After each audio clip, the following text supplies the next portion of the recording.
AI learning क्या है, मतलब एआई के पास खुद के पास दिमाग नहीं है, उसके पास millions and millions of patient का डाटा है। You are sitting at CARE CHL Hospital Indore, हाँ, and you want to do robotic surgery in the hospital. in Jhabua or some other कहीं जहाँ पे ये रोबोट अवेलेबल हो, हाँ, तो आप यहाँ बैठ के कंट्रोल कर सकते हैं। बिल्कुल कंट्रोल कर सकते हैं, क्योंकि आपके पास ऑपरेटिंग माइक्रोस्कोप है, आपके पास वो हैंड कंट्रोल्स हैं, राइट। तो स्कैल्पल के लिए भी कंट्रोल्स हैं, आपके पास वो निडल वाले भी कंट्रोल हैं, आपके लिए कॉटरी कंट्रोल्स भी हैं, तो आप वो कर सकते हैं। ओके।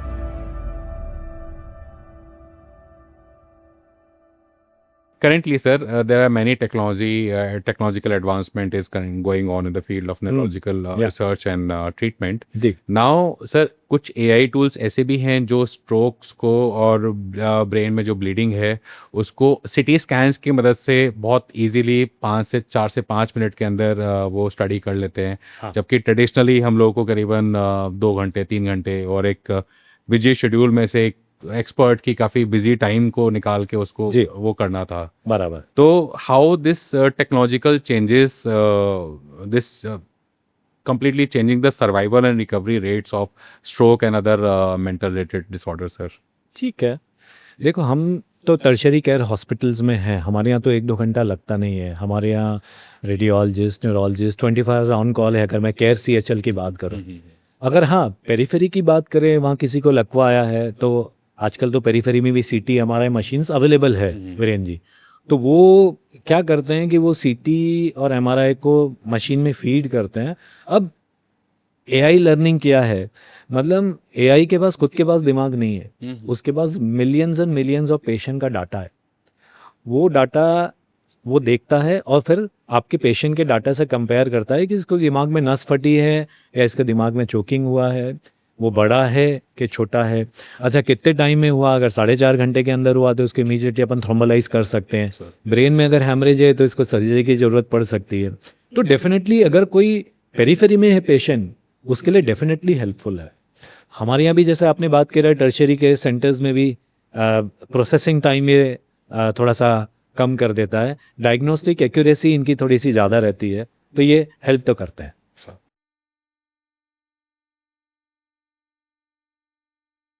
आजकल वैसे तो एआई सर हर एक फील्ड में घुस चुका है completely.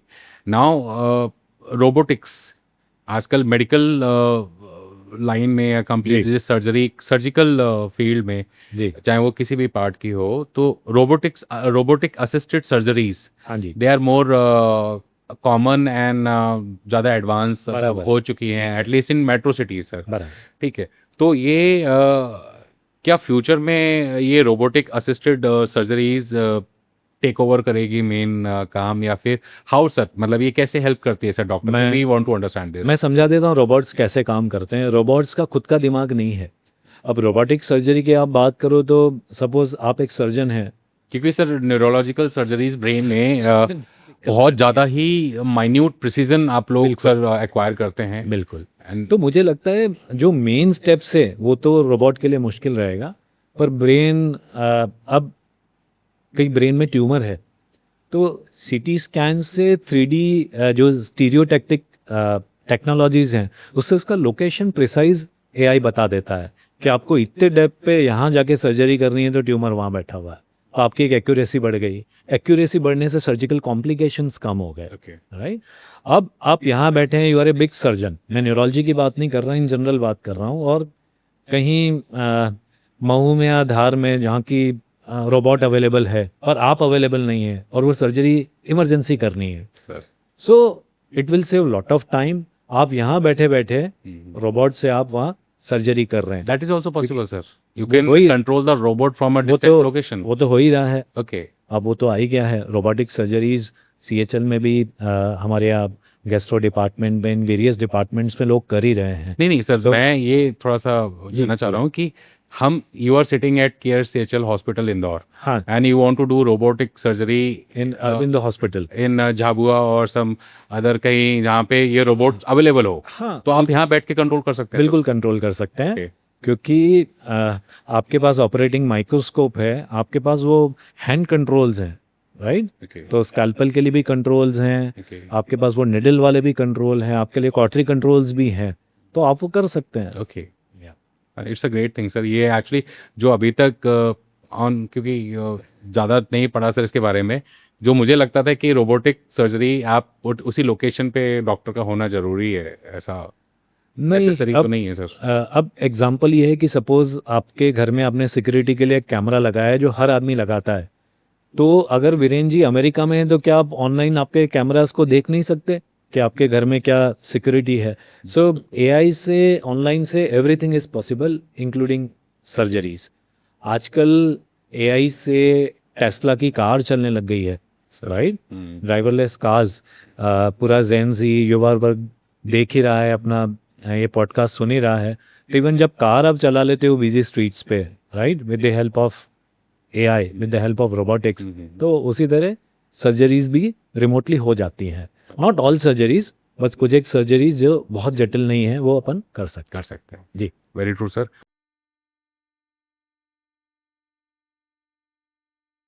Wearable sir, there are आजकल सर वियरेबल्स की बहुत ज़्यादा डिमांड और क्रिएट की जा रही है, या फिर डिमांड ऑलरेडी है।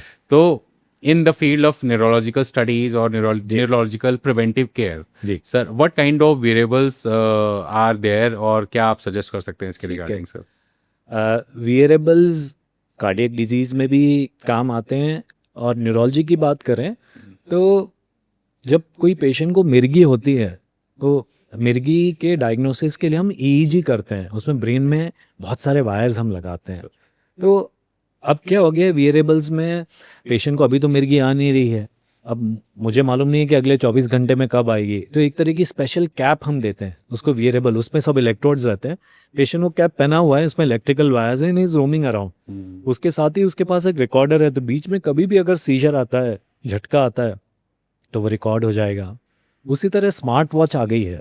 अब स्मार्ट वॉच को एल्गोरिदम के कारण आपका एक पैटर्न मालूम है, आप कितने बजे उठते हो, घूमने जाते हो, क्या करते हो, कब सोते हो।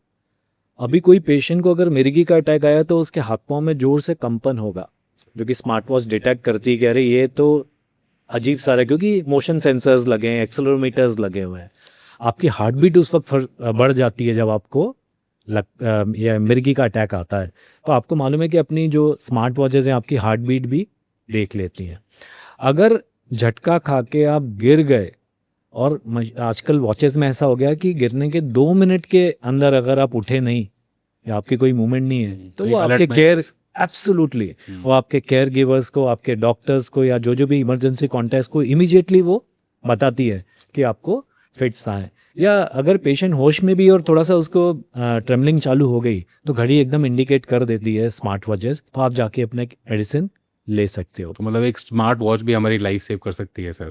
एब्सोल्युटली, आई थिंक टेक्नोलॉजी का यूज़ करना चाहिए, और ये तो बहुत अच्छा यूज़ है। So they are really smart.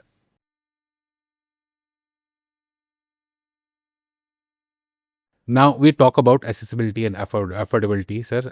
नीति आयोग की एक रिपोर्ट कहती है कि करीबन 70% advance neurological services in India they are concentrated in metro cities. जी, तो आज के समय में, because you belong from Indore and you have seen the complete near by area of MP also sir, जी, तो क्या लगता है आपको सर, ये जो एसेसिबिलिटी का जो गैप है सर, ये कितनी ज़्यादा इम्पॉर्टेंट है सर इसको कवर करना?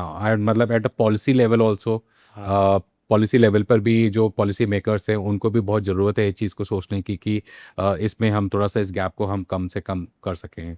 स्टडीज़ में तो ये बताया कि न्यूरोलॉजिस्ट बहुत ही कम है इंडिया में। हाँ, जैसा तो मैंने आपको बताया कि 3,000 ही न्यूरोलॉजिस्ट 3,000 ही है, सर। या कुछ 10 लाख लोगों पे एक ही न्यूरोलॉजिस्ट है। सर, तो जो रेयर स्पेशलिटीज़ हैं वो तो शहर में ही उनकी बहुत डिमांड है, गांव की तो बात आप छोड़ें। तो अब इसमें एआई कैसे हेल्प कर सकता है कि पेशेंट वहाँ पे दूर बैठा हुआ है, वो अपने सिम्टम्स हमको बता रहा है, उसको इंडोर आने की ज़रूरत नहीं है। हम ऑनलाइन ही बैठ के उनका इंटरव्यू ले लें, थोड़ा चला वाला के देख लें, जो हम न्यूरोलॉजी में देखते हैं कि चाल कैसी है, आँखों की मूवमेंट्स हम देख लें, तो हमको बेसिक आइडिया हो जाता है। मीन्स हम अगर सर ऑनलाइन कंसल्टेशन के माध्यम अगर हम और बढ़ाते हैं तो इसमें थोड़ा और गैप कम किया जा सकता जैसे कोविड पेंडेमिक ने ऑनलाइन कंसल्टेशन को एक नई हवा दे दी। है सर। कोविड के वक्त तो इंदौर में पेशेंट में ही हमने ऑनलाइन कंसल्ट किया, क्योंकि तब इन्फेक्शन की रिस्क थी। तो पेशेंट घर से ही हमको कॉल करता था, हम घर से उसको कंसल्ट कर देते थे। तो एक्सेप्टेबिलिटी बढ़ गई है। नहीं तो पहले क्या पेशेंट बोलते थे कि हमारा डॉक्टर हमारे सामने होना, जब तक डॉक्टर ने नब्ज चेक नहीं करी वो डॉक्टर ही नहीं है। सर तो वो जो थोड़ा सा कोविड ने उसमें हेल्प किया कि अब ऑनलाइन कंसल्ट लोग लेने लगे हैं। हमारी भी न्यूरोलॉजी में लंबे फॉलोअप्स रहते हैं, कोई पेशेंट नहीं आ पाता तो हम ऑनलाइन उसे कंसल्ट कर लेते हैं। सेकंड, एपिलेप्सी की अपन ने बात करी, तो एपिलेप्सी के वीडियोस वो लोग बना के हमको भेज देते हैं कि इनको ऐसा ऐसा हुआ था, आपको क्या लगता है। तो एपिलेप्सी तो काफ़ी क्लियर हो जाती है वीडियो देखते से ही। तो ये भी ऑनलाइन का एक तरीका है। स्ट्रोक की मैंने आपको बात करी, स्ट्रोक के सिम्टम्स हम देख के एक प्राथमिक उपचार या सीटी हमारा एडवाइस कर देते हैं, तो बहुत समय बचता है। सर जी। तो बेसिकली मुझे लगता है कि सर ये जो टेलीमेडिसिन और दिस कंसल्टेशन मैनेजमेंट प्लेटफॉर्म जो अभी आ रहे हैं, डेवलप हो रहे हैं, धीरे धीरे करते करते एक समय के बाद में, और अगर हमारे पॉलिसी मेकर्स ने थोड़ा ध्यान दिया तो हम इस गैप को बहुत इजीली कवर अप कर पाएंगे सर। मुझे लगता है सर बिल्कुल।